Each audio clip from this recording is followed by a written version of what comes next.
Good morning, everybody. Welcome to Living Astrology with Janet. It is time to grab your cup of coffee or your tea, sit back and relax if you can.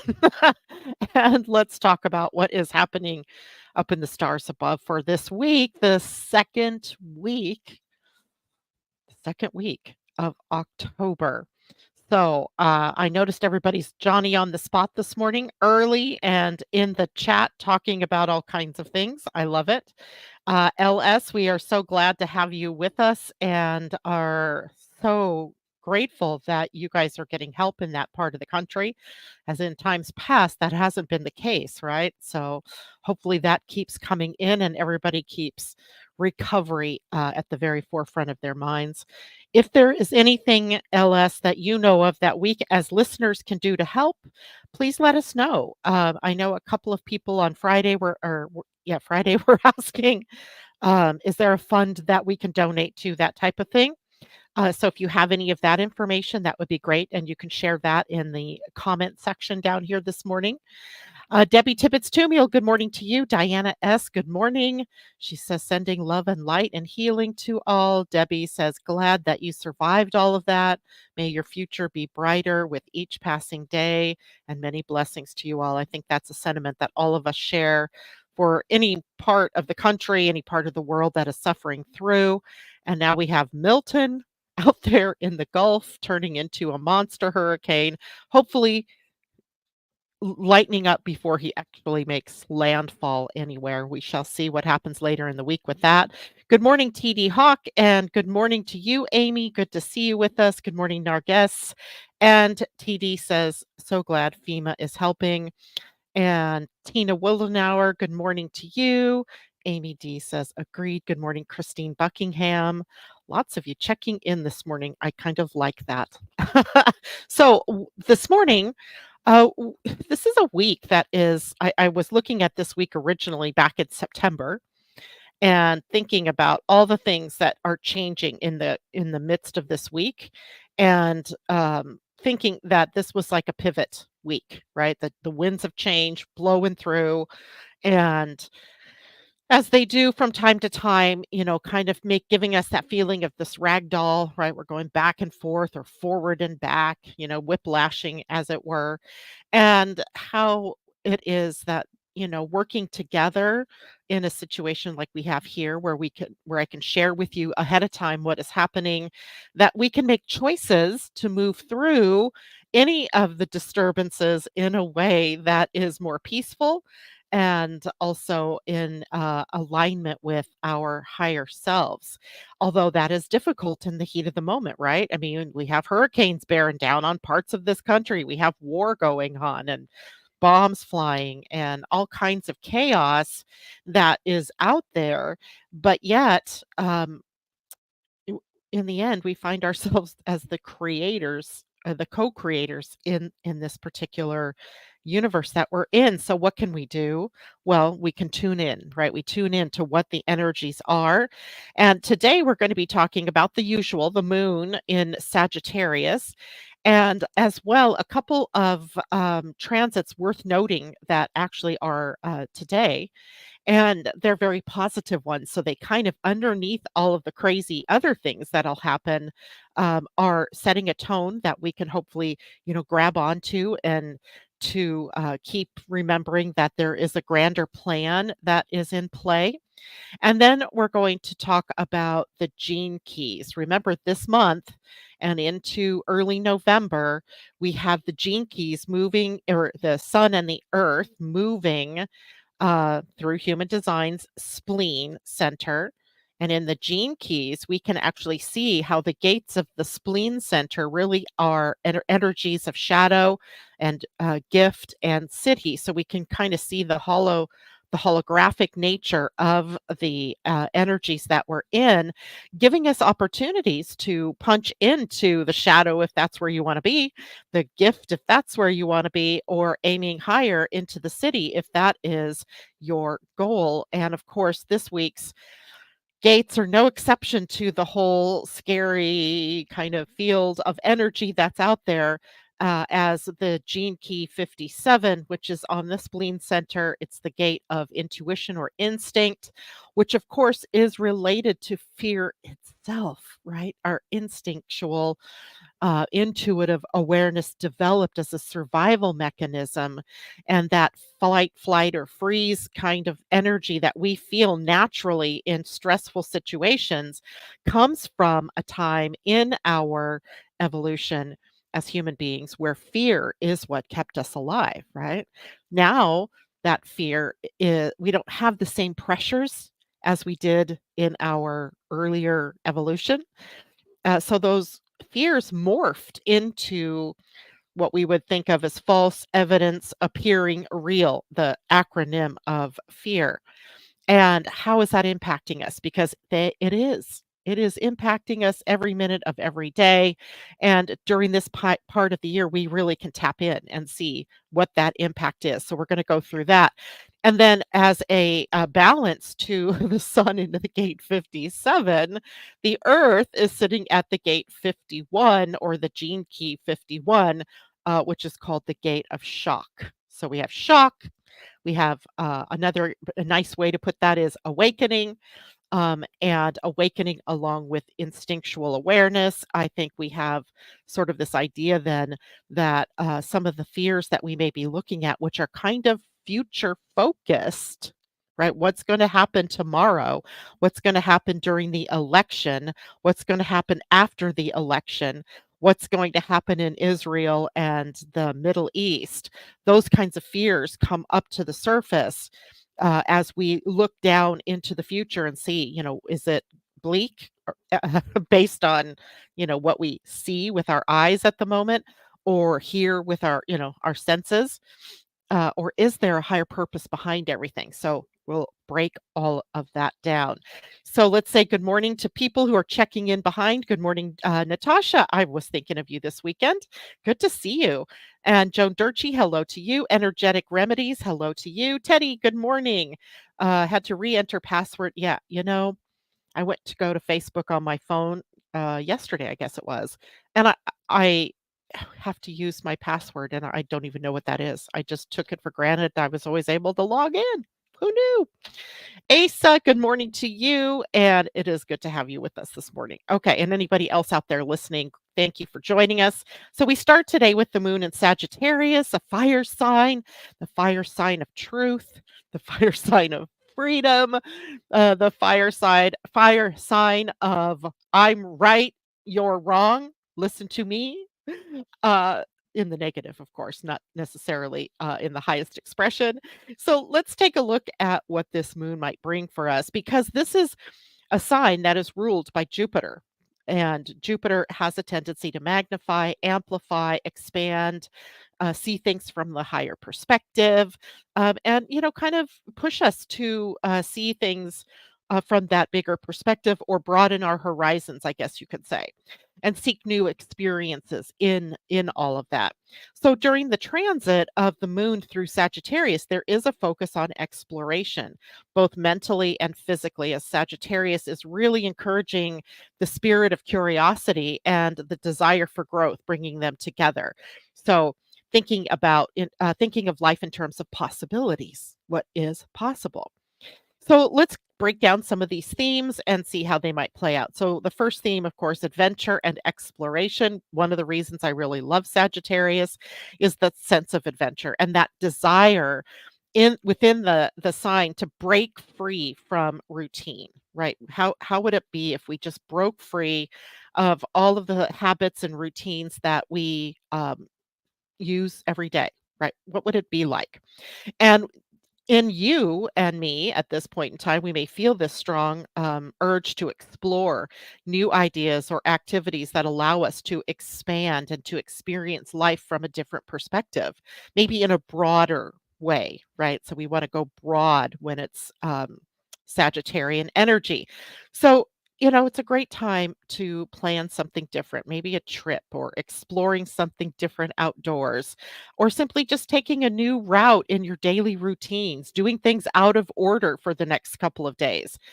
Now, the energy itself of Sagittarius sort of encourages the big picture view and perspective. So that helps us to see beyond just what's in front of us or in the immediate and gives us an opportunity to focus on long term goals and long term dreams. Now, along with it is a tone of optimism and positivity, as Jupiter is the sign of fortune and luck, and that is the planet that rules the sign of Sagittarius. So, Sagittarius does bring a naturally optimistic kind of energy and outlook. So, emotions might feel lighter and more positive during the transit of the moon through Sagittarius. The moon kind of supports that attitude of gratitude and the willingness to see the silver lining, as it were, in the situations that we're living in, making it easier perhaps to let go of worries and to embrace a more carefree approach. And that means it can also be a wonderful time for us to connect with people who inspire us, to engage in activities that lift you up or make you feel really good, and focus on what brings you joy. That's the positivity piece here. And as well, Sagittarius is a sign of learning. It's the opposite sign of Gemini, a sign of curiosity, a sign of learning. And Jupiter, the ruler of the Sagittarius moon, is in Gemini. So we have this conversation going back between Gemini and Sagittarius about learning something new, about going deeper into the things that we are learning about, of expanding our knowledge and turning our knowledge into wisdom. Wisdom is when you're really, wearing that information or that skill or that new knowledge. The moon in Sagittarius fosters that love for knowledge and desires understanding, right? Looking in the deeper aspect of the meanings of things, right? Whether it's the meaning of life in the big, is it the meaning of a dream that you've had? Is it the meaning of just what does this thing or this event mean in the context of my life? And, because of that, we may feel drawn for the next few days to read or study or engage in conversations that are of a stimulating intellectual sort of nature and as a way to broaden that perspective. Now, as well, Sagittarius is a sign that loves freedom and that sort of freedom that comes with knowing that you can stand on your own 2 feet, that you don't necessarily need others to help you do what you wanna do. So, we feel more free perhaps to pursue those things that are meaningful to us, breaking free from constraints, embracing our authentic selves, focusing on what truly resonates with us as individuals. And we might also feel more assertive about our personal beliefs and values with a strong desire to stand up for what you believe in. This is where the moon in Sagittarius can go wrong. It can go a little bit sideways because we can get very caught up in our truth and forget that truth is, different to different people from different perspectives, from different cultures, from different backgrounds. And standing up for what you believe in is never wrong. That is not the point. The point is making other people wrong when you've kind of said, I'm right, is the problem, right? That's the problem with the Sagittarius moon. So, how do we navigate the moon during this period of time? Well, it should be fairly easy, kind of a fun, loving sort of way to do this. Maybe embracing spontaneity, doing things that you wouldn't normally do, being open to new experiences. The moon in Sagittarius is perfect for exploring the new, trying things that you wouldn't normally try, for permitting yourself to step outside of the comfort zone, right? Give yourself permission to do something new, something exciting, something different. It is a time for you to use the energy to focus on personal growth, maybe reflecting on your personal goals and desires and dreams and beliefs and philosophies. Sagittarius encourages us to grow a mindset. And so that gives us this opportunity to think about what our beliefs are and the right or wrongness of those beliefs and how do we take steps toward our goals even in the face of a belief that might be that growth never happens for you, or things, the positive things never happen for you.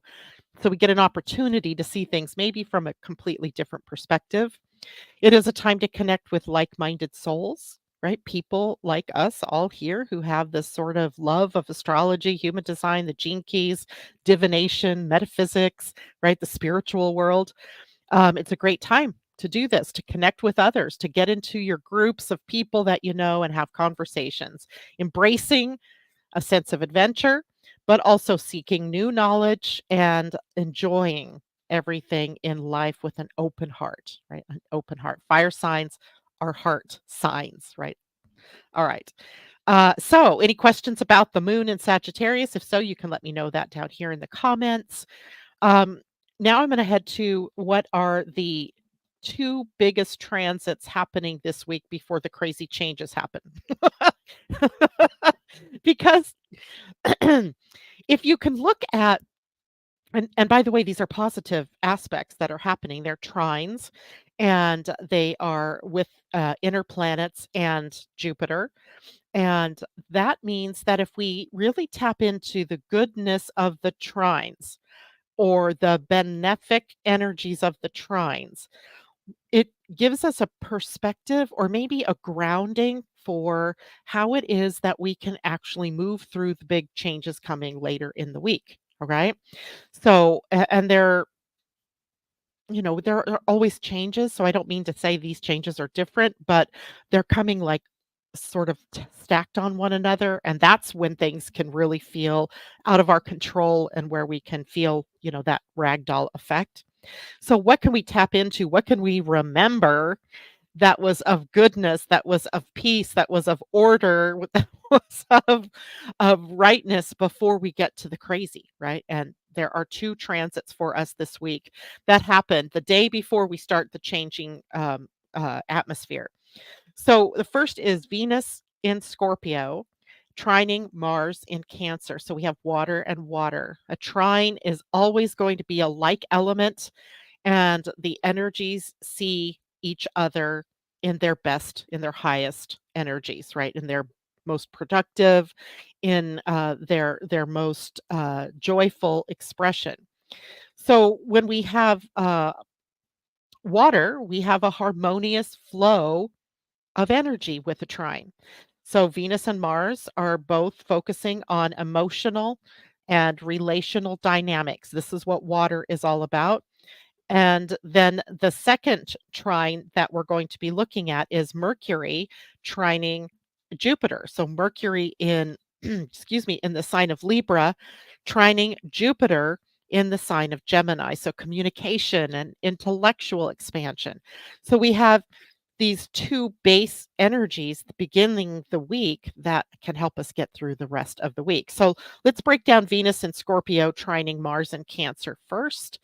And this is a passionate and nurturing energy. Venus in Scorpio is about passion and about intensity. And, Mars in Cancer is also emotionally intense. Not necessarily a comfortable place for Mars to be, but he's in a very nurturing sign. So he can become very protective in the sign of Cancer. And the trine is creating this harmonious flow then between the desire nature of Venus and the action nature of Mars, blending Scorpio's depth and passion with Cancer's protective and nurturing, home centered vibe. Right. So these two are coming together in a way that really deepens our relationships. And it's a fantastic transit for really looking at emotional intimacy, as it encourages us to both be vulnerable and sensitive and nurturing within our relationships. So, Venus in Scorpio craves the depth, the transformation, right? The passion, while Mars in Cancer takes action to protect and care for loved ones. And together they offer a unique opportunity then for us to connect deeply and express love through supportive, meaningful actions, right? Not just the words that say, I love you, but let me show you, right? Let me show you how that plays out. Or let me show you how I love you, that kind of thing, or how I care for you. Now, also, this is a great energy for creativity, right? Venus is artistry and creativity, as well as love and harmony and all those other things. But if we look at it from the creative standpoint of view or point of view, this energy really supports taking action in a way that allows us to express our creativity in emotional ways. So, really being able to speak words perhaps with emotion or art with emotion, right? And even letting it show with some vulnerability that, other times maybe we hold ourselves back because there's a fear perhaps that people won't like our work or they won't like what we're doing. So there's that energy as well, the creative flow of energy. And there's also love and care. Scorpio's energy supports the transformation out of the I don't care into the I care energy. So it's a great time for making the emotional shifts in your relationships that really address any lingering issues, right? Letting things go or healing. This is hugely healing and transformative and can take our relationships to the next level, maybe providing more safe and supportive spaces for each of us to be our true and authentic selves in the relationship, right? So, what do we want to focus on with the Venus transit to or trine to Mars? We want to nurture relationships that matter to us, right? It's a great day to take and have conversations with people where you're expressing affection or you're expressing love. It's also a great day to express yourself or engage in activities that blend passion with care. So, like cooking, right? When you're cooking for somebody, cooking that special meal and you're taking care to make sure the spicing's right, the temperature's right on the cooking. Maybe it's a good day to redecorate your home or space, diving into deep transformative conversations with people of a healing nature, all those kinds of things. So engage in the feel good things that also show care and love and support, but also be mindful of something, and that's about emotional boundaries, right? Scorpio and Cancer can together can lead to some emotional intensity, and a trine is an ease and flow of that intensity then. So things can easily get out of control, right? Can rise to this level of intensity that you didn't mean to have happen, right? It just that wasn't your intention, it just happened. So channel the energy toward connection rather than trying to control or be right or, show the other person how they're wrong, that kind of thing. We don't want to focus on that. We want to focus on being emotionally supportive to our fellow human beings. Okay. Now, let's look at Mercury in Libra, trine Jupiter in Gemini, because this is another really positive flow of energy between the planet of the mind, of communication in a sign Libra that's very loving and tactful, also relationship oriented, and the planet Jupiter in Gemini that is impacting our communication and how we are able to learn and grow and expand our viewpoints and knowledge base, right? So, what we really look at here then is expansive communication. And Mercury in Libra is focusing on the diplomatic way to use words, the fairness, the harmonious way that we can communicate with one another, while Jupiter in Gemini is really enhancing the curiosity, the intellectual exploration, the ideas, the flow of info, right? That is what that one is bringing up. And the trine brings the smooth, expansive flow to conversations, making it a time for learning, teaching, and sharing ideas with one another. So social connections and collaboration, a very big part of this. And we're focusing on this, remember, because these are the good energies of the week, right? These are the ones that set the tone for the changes that come after this point in time. And it's not that change is not good. It's not that at all. It's that change tends to make us kind of feel unsettled, right? So this is why we're dealing with this now. All right. So then opportunities for growth. Jupiter does bring expansion and amplifies our opportunities. And seeing the bigger picture can really be impactful in our long term future. So seeing far ahead. And because this transit is involved, it's very mind oriented. Both Libra and Gemini are air signs. Mercury is a planet that rules both Gemini and Virgo. So the intellect and the ability to analyze and critically think. And then Jupiter is a planet that magnifies intelligence in the sign of Gemini, magnifies the intellectual pursuits, right? So we have considerations of the big picture, and then by looking out a little further, it could be your connection to your longer term goals, right? Your bigger dreams, and taking a strategic look almost at how do I accomplish those goals and those dreams. So it is also supportive in making thoughtful decisions, right? Being really able to think and create a harmony in those thoughts that can lead to good decisions. Now, saying that though reminds me to remind you that no decisions come from the mind. The mind can only compare and contrast or relate ideas one to the other. In human design, especially, we see nobody has authority to make decisions in the mind, in the head, the two centers, the head and the ajna.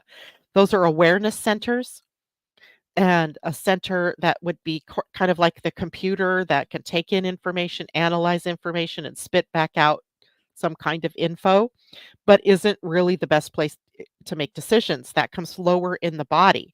So if you know your human design, know that yes, you're going to have ideas, and yes, your minds are going to be activated in wanting to make decisions, but don't make the decision from the mind, make it from either your emotional center, your spleen, which is intuition, or maybe you have ego energy where it's I will and this is what I do. So, know your human design. That will help you make the best decisions.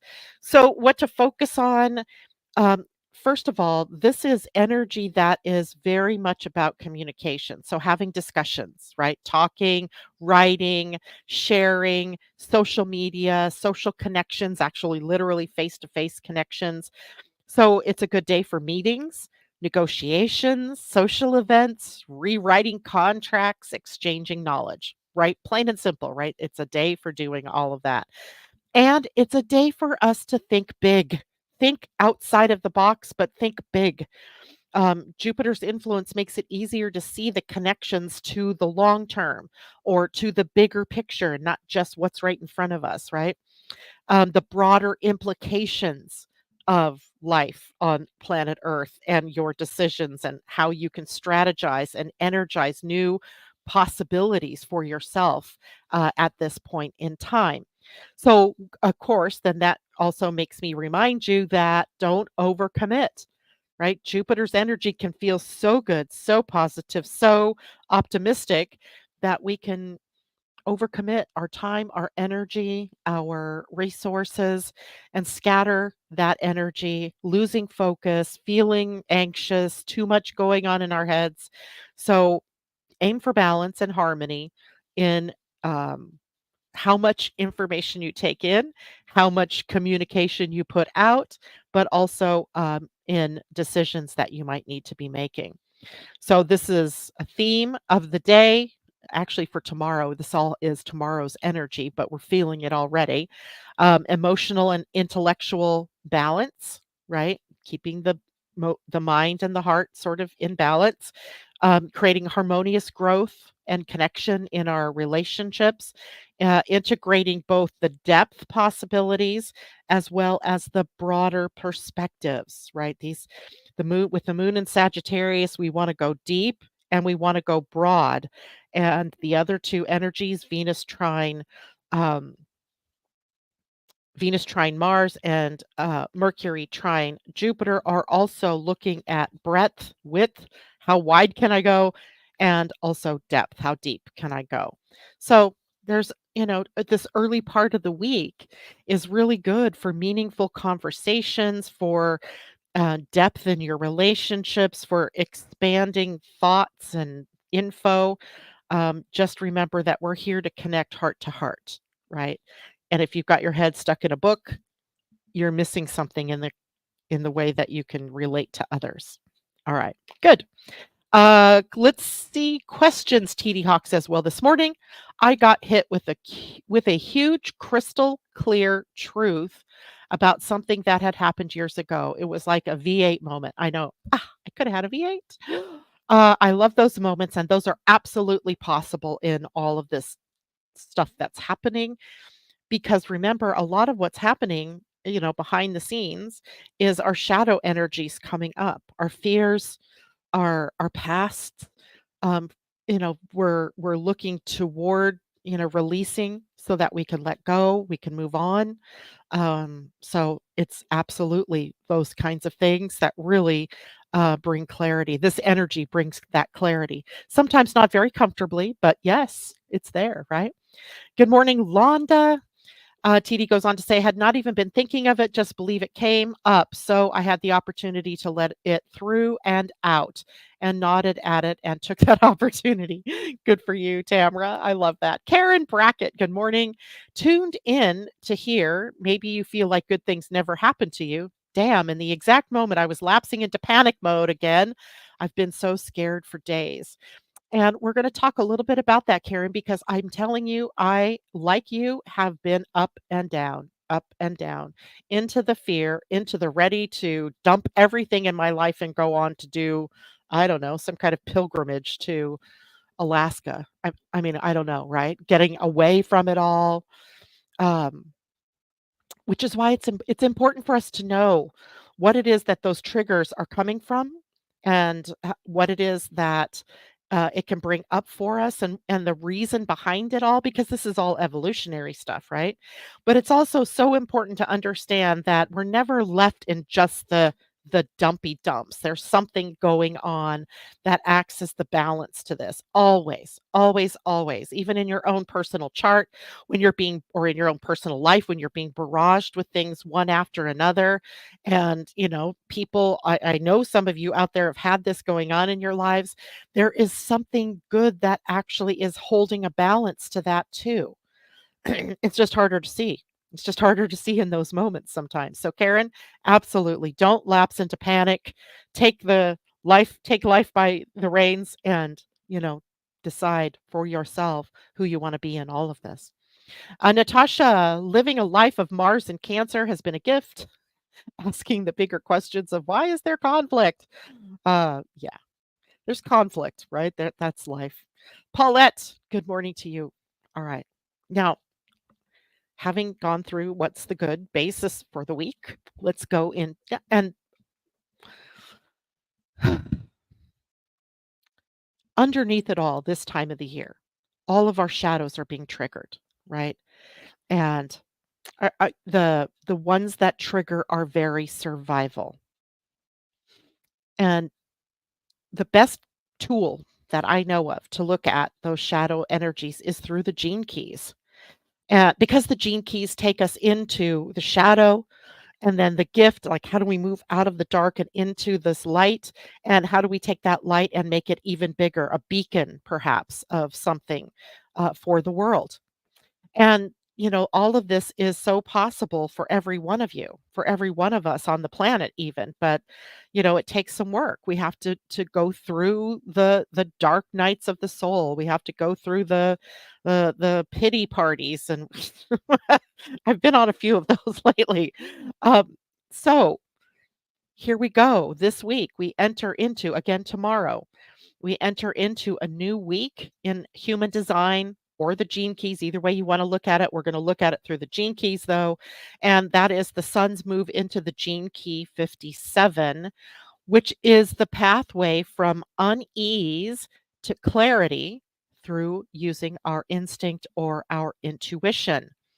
And it almost always feels like we get hit first with the shadow.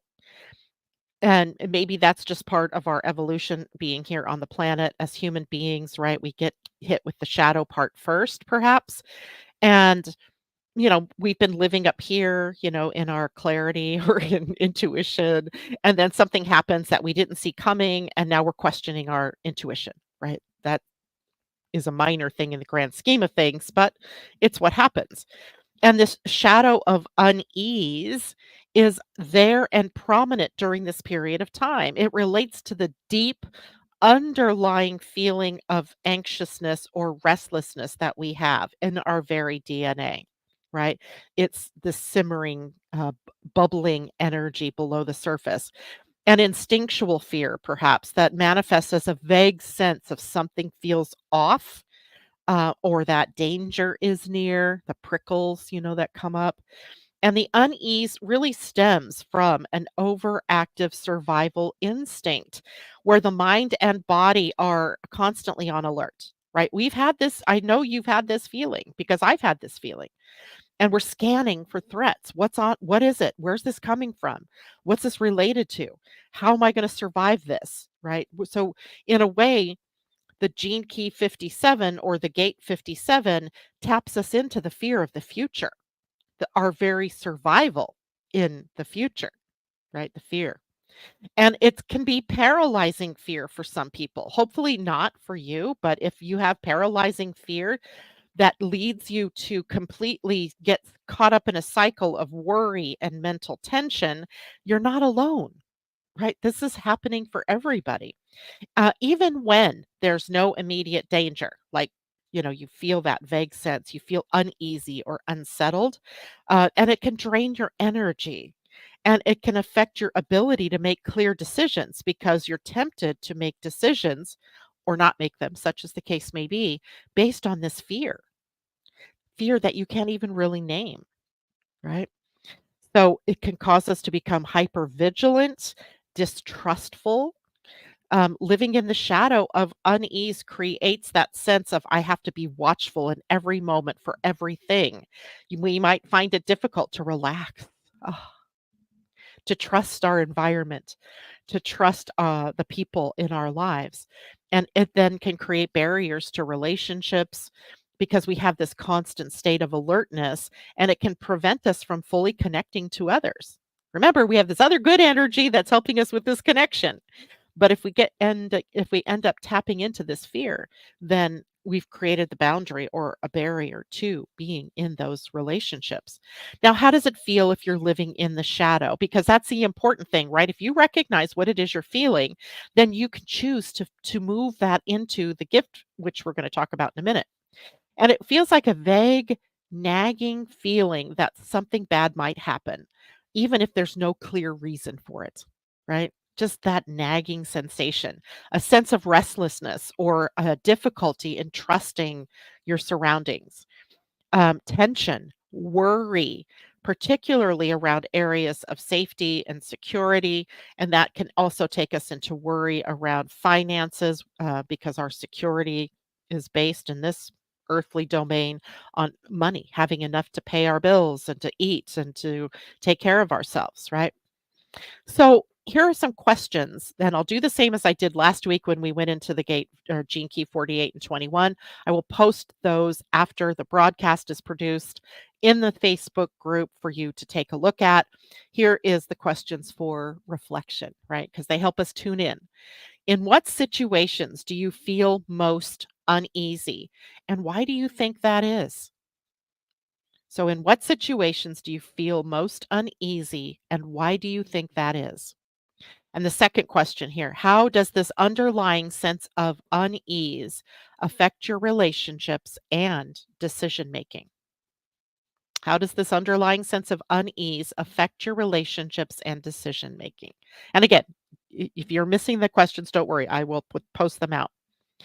Now, that's the shadow. We want to, I want to kind of lay this out in a way that shows shadow to gift to city. So you get, the three. But remember, we really don't want to spend a lot of time in the shadow energy, right? Because that takes us away from our vital selves, right? So Yeah, recognize it, see it when it rises up, but don't spend a whole lot of time, in that shadow energy. And instead, moved, if you can, to the gift of intuition, right? This is the gift in this particular week. And it's the gift of intuition that represents a transformation out of fear-based unease into a calm inner knowing. Doesn't that sound so much better? Calm inner knowing. The gift of intuition allows us to tune into subtle energies and make quick instinctual decisions that often seem guided by a deeper intelligence, right? Our higher self. And intuition here is not based on logic. This is not logic or analysis. This isn't, I need to tick out all the pros and all the cons and then decide. No, this is gut. This is instinct. This is intuition. And it's a felt sense of what's right, of what's correct, of what's true for you, right? It's unique to each person. And a part of the gift of intuition, of course, is deep listening. As you cultivate your intuition, right? You develop the ability to tune in and deeply listen to both your environment and your inner self. So, your inner and your outer self. And then this helps you navigate life with a quiet confidence, right? This is, when you're really sure that you can trust your intuition and your instincts and that they will guide you to the right decision, to be in the right place at the right time with the right people for the right opportunities. Trust in the present moment. Intuition operates in the now. It doesn't operate in the past and it doesn't operate into the future. It only operates in the present moment. It thrives in the present moment. By letting go of future fears and worries, you can fully tune into the wisdom of this moment, of now. And that is what helps us to gain a sense of calm and serenity and clarity as we learn to trust our natural ability to respond to life's challenges with ease and grace, right? Ease and grace, two of our other friends, right? So, how does it feel when you're living in the gift of intuition? A sense of calm, inner knowing that guides your decisions without needing detailed analysis, right? We get enough of analysis paralysis, right? We don't need more. Feeling more present and connected in this moment, and a heightened awareness of subtle cues and energies, our intuitive gifts, an increase in trust, both in yourself and in the process of life, right? So, questions for reflection here. What practice helps you quiet the mind so that you can tune into your intuition?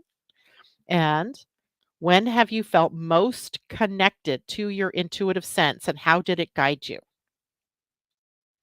Again, the questions will get put in Facebook for you. City of Clarity. So, the core theme of the City of Clarity is the ultimate expression of this gene key 57, where all fear and unease dissolve, right? Revealing a state of pure, clear perception, knowingness, clarity in the sense that goes beyond intuition. It's a direct, unfiltered, maybe experience of reality where there is no separation between you, the observed or observer, excuse me, and the observed, right? It's all one in a moment. It's absolute knowing, right? The state of clarity, you don't have to rely on instinct or even intuition. Instead, you simply know. I don't know how I know, I just know. I don't know how I know what I know, I just know. And it's a profound nonverbal even understanding of the truth as it is. By mental constructs or distortions that cloud it usually, and now it's unclouded by those things. Those distortions are gone, and it's transparent, right? Life, you see things transparently. It's a pure awareness about life and about decisions and living in the moment or living as the moment, right? So it's about being so present to this moment that you become the moment itself, right? You become this very moment. In this state, the past and the future dissolve. and you experience reality as a continuous flow of insight, right? Leading us from one thing to the next. There's no need to control or analyze or even interpret what's going on. We just feel it is. It simply is. And we're in harmony with all that exists. How would that feel? Right? A profound sense of peace and understanding, perhaps, that everything is clear and perfectly aligned, the absence of mental chatter or emotional distortion replaced by a sense of pure presence. Hmm. A feeling of oneness with life, right? That all is one. There is no separation between you and the world around you, whether that's plant, animal, person, right? No distinction, no separation. And questions for reflection. How do you experience moments of profound clarity in this life? And by the way, we all are reaching into these gifts and to these cities as well, right? The challenge is to move at least to the gift and spend maybe, 80% of your time there. Maybe 10% of the time in the gift, I mean, in the shadow, and then, see if you can't move into the city for at least 10% of the time, right? And of course more if as time as we move, get better at this. Um, how okay, what might it look like to fully trust in this deeper level of knowing where no analysis or interpretation is needed? I'd be out of a job. Hmm, that might be fun. So, the shadow of unease is a fear-based vigilance and worry in which we're constantly searching for potential threats, making it difficult to feel ease, to feel comfort, to trust in the moment, right? So the gift of intuition is a calm, instinctual knowing, an awareness that guides us through life. And by tuning into the present moment, we begin to trust our inner wisdom and to navigate our life with confidence and with grace. And then the city of clarity is a state of pure perception, right? One where we experience life with complete transparency and oneness without needing to interpret or anything else. We just see truth as it really is. Woo, right? All right. Now, I don't want to, I was going to go into the gene key 51. I probably should do that really quickly. Remember, the gene key 51 is the gate 51. It sits on the will center or the ego center or the heart center in your human design. It is a gate that we sometimes call shock. It is about moving from agitation to awakening via initiative. So that's the gene key lingo for this. So moving again. The Earth is who is at the gate 51, and we're moving out of this agitation, and the agitation is characterized by that restless, often chaotic energy that disrupts our inner peace. Right when you least expect it, there it is, the voice of worry and tension and fear. And it stems from a deep seated fear of the unknown and a need to constantly prove ourselves. The will center in its negative is really about proving ourselves, right? Life is a competition. And how do we get ahead, right? At its core, this shadow really represents the unease that we all feel with life's unpredictability. And it leads us to take impulsive actions, and sometimes reactive behavior stems from that as we're trying to hold off the more negative impacts of that unpredictable nature. And the shadow often drives us as people to seek constant excitement or adrenaline to escape the discomfort of stillness. It can lead to thrill seeking, it can lead to reckless behavior, as well as a tendency to react defensively to other people in the face of perceived threats by other people. And that leads to more inner turmoil. So the earth here really telling us in no uncertain terms that we really have to deal with this agitation that we feel, with this need that we feel to get drawn into drama and to get drawn into competition. And that those, things that cause us to again be separate from others. And how does that feel? Well, it's a feeling of persistent restlessness and as if you just can't sit back and relax and enjoy. right? Impulsiveness, or maybe a tendency to act without fully thinking. Act first, think later kind of thing. A sense of agitation, defensiveness when facing challenges or uncertainty. And that can lead us to take action in ways that is not supportive. So, questions. What situation triggers your feelings of agitation, and how do you typically respond? How does this restless energy impact your relationships and your inner sense of peace? Now, when we move to the gift of initiative, it transforms agitation into proactive, courageous action. And this gift allows us to channel that restlessness into meaningful pursuits or taking bold steps toward new experiences or goals. So, initiative is about the willingness to step into the unknown and to create something new, even where or when there are risks involved, like pushing you out of your comfort zone, right? Fearless action. Initiative is the ability to move forward despite fear, and it transforms obstacles into opportunities for growth. Plain and simple. And the gift is driven by a pioneering spirit, kind of Aries feeling, isn't it? That challenges us to use the fear as fuel for transformation, right? Using it. It's an inner drive for change. It's an inner drive to use courage to take the first step. And then that happening even when the path is uncertain, when we don't know what comes next, we're willing to trust in the process. So, a newfound sense of purpose and direction, even in the face of that uncertainty, willing to take new risks or take risks and, explore new possibilities. It sounds Sagittarius in this respect. An inner drive to act boldly and courageously, motivated by the desire to grow and to expand and to evolve, right? So, what bold steps have you taken in your life and how did they transform you? Mm. That's a good one.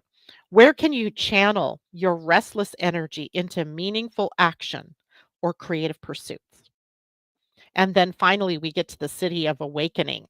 And in the awakening, it's the highest expression of this gene key 51, where all agitation, all restlessness dissolve into a state of profound spiritual awareness. We are now connected to our divine selves. An awakening here is not just a mental realization. It's not an aha moment that happens, in the mind.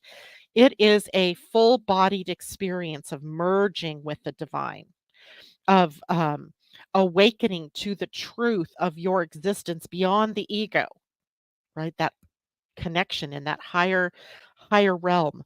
It is the transcendence of fear. In the state of awakening, all fear and agitation melts away. It can't exist. And it's replaced by a deep sense of inner peace and a sense of unity with all life, with the whole cosmos, right? And you no longer feel separate from life. Your actions become expressions of divine will rather than personal desire. Divine will. I mean, we could go on forever talking about this particular city. It is also your direct experience with the divine, and it profoundly shifts our perspective of being separate from the divine, of these two pieces. Uh, and we see through the illusion of separation, and instead we awaken into a state of enlightenment. And there's no need for proof or validation of anything, only the direct experience of oneness and unconditional love. How would that feel? Wow. A profound sense of inner peace, where fear and agitation no longer are there, right? They can't exist. Being one with all that is, experiencing life as a seamless flow. Woo! Good stuff. Um, and what would life look like if you fully surrendered to the flow of the divine beyond fear and agitation? What would that look like? Mhm. Good stuff there. All right. So I didn't mean to go that deep into all of that, but I did. And okay. Now, let's take a look at some of the other things that are developing in the week. And one of them, of course, is Jupiter. So, by the way, this is these gene key 57 and 51 are holding our attention from the 8th of October through the 13th of October. All right. So, starting tomorrow and moving through the week. Now, some of the change things that are happening, the whipping feeling, is that we have planets, two of them, Jupiter turning retrograde and then Pluto turning direct. So they're happening within a day of one another. And anytime a planet is changing direction, even if it's only appearance sake that it's doing that, like it's really not, Jupiter doesn't start spinning the other way. Um, it's a sensation that we get here on this planet that kind of tells us where changes are going to take place within us or outside of us, right? So Jupiter is turning retrograde in Gemini, and it brings a significant shift in how we expand our knowledge and how we communicate and the process of information. Right now, we're taking information in all the time. But when Jupiter turns retrograde, we're taking that information in and allowing it to sit within us before we deem it as truth. Okay, so we have a better read on what's truth when Jupiter turns retrograde, right? At least in the sign of Gemini. Now, the key themes, though, also include things like revisiting ideas, ideas that have been in the past or ideas that came up while Jupiter was in forward motion, revisiting beliefs, right? Gemini is associated with gathering that information, exchanging ideas, and the flexibility of thought, being able to draw connections from various thoughts, right? During Jupiter's retrograde, we might feel called to reevaluate those thoughts, the information that we've absorbed, and reconsider how it aligns with our broader worldview or not, right? So it's an ideal time to look back on decisions that you've made, on any communication that you've had in the past, on your personal philosophies, and assess where you need to revise or update your thinking, right? Because now it's like we're not just being pelted with information that we're taking in as truth. Now we're like, oh, wait a minute, maybe I should revisit this. Maybe there's maybe a kernel of truth within this, but I took it as pure truth, and now I have to reevaluate. Okay. And we'll be slowing down for deeper reflection. Now, that can be a good thing, but it can also cause us to get into our heads and start spinning, becoming spin doctors of all that information. And then we become scattered or unable to focus our energies, our thoughts on what it is that we really need to focus them to. So, when retrograde Jupiter really encourages us to focus, take the deeper dive, slow things down, instead of the rushed bits of information coming in that we take as truth. So, instead of continuing to gather new info, integrate what you've already learned, right? You can't take in any more unless you take time to integrate. That's maybe one of the biggest keys. So the mental processes here are highlighted. And this is where some of that, idea of changing energies can really get to us because our minds are very activated during a period of time like this, leading to mental overload or restlessness or questioning of our beliefs, which, by the way, I think is a positive, right? To question our beliefs. Why do you believe things that people tell you? So, what can we gain from Jupiter's retrograde, right? To focus more in the positive, we can gain increased clarity. We can improve our communication because we're slowing down rather than just spitting out, things. It leads us to a deeper understanding of what's going on. So when the retrograde begins, which is the 9th, so Wednesday. By the way, the retrograde is from October 9th until February 4th. So Jupiter's retrograde for a significant amount of time. And in the beginning, this is where it's the most intense. This is where the themes start to really emerge, right? Questioning our beliefs, questioning integrating all of that information in the mid retrograde, which should put us in December to early January. It's a time when the core lessons come up and the areas for reflection become clearer for us. And at the end of the retrograde in February, when Jupiter turns direct, the energy begins to shift outward again.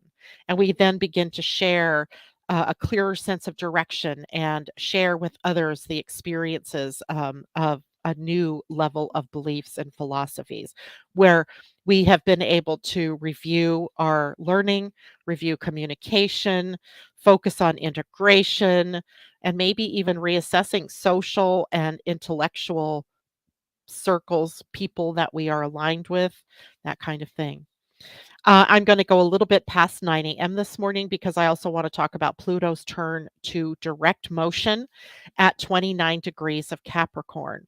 So this is the halfway point now, right?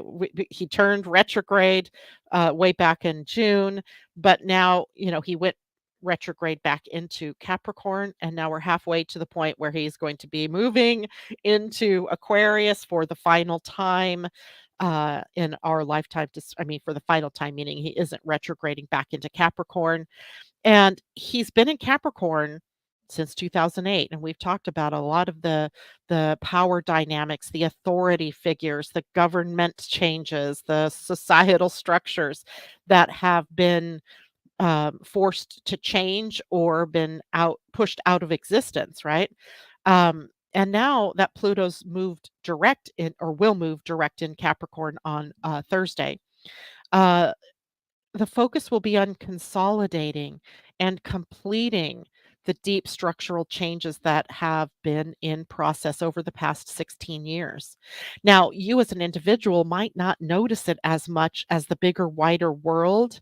um, it's that feeling I think that we get that, everything has changed, right? Because we can look back now and we can see how different our world is 16 years in from the 2008 move of Pluto into Capricorn. So the key themes now, as he is finishing up this Capricorn transit, and in November on the 19th, moving into Aquarius, will be about redefining power structures. It's been about that too, but kind of integrating that, whether it's our personal, societal, governmental, global power structures. By the way, did you guys know that the UN is adopting a 13 moon calendar for business? The UN is. So how long before the governments of the world take on that change? And it just blew me away when I saw that article. And 13 moons, right? We're going back to a feminine energy of calculating time. Hmm. All right. Anyway, so again, a transformation, right? This is a very Capricorn transformation. The structure of time, the structure of how we count time in terms of a calendar changing. Crazy, crazy, right? So, looking at something like that as something that is occurring at the end of Pluto's transit in Capricorn, you get a sense now of how this might um, apply to you in your day to day life. And as well, Pluto's shift into Aquarius, we're buttoning up these last, weeks of his transit through Capricorn and setting the tone for the shift into Aquarian energy.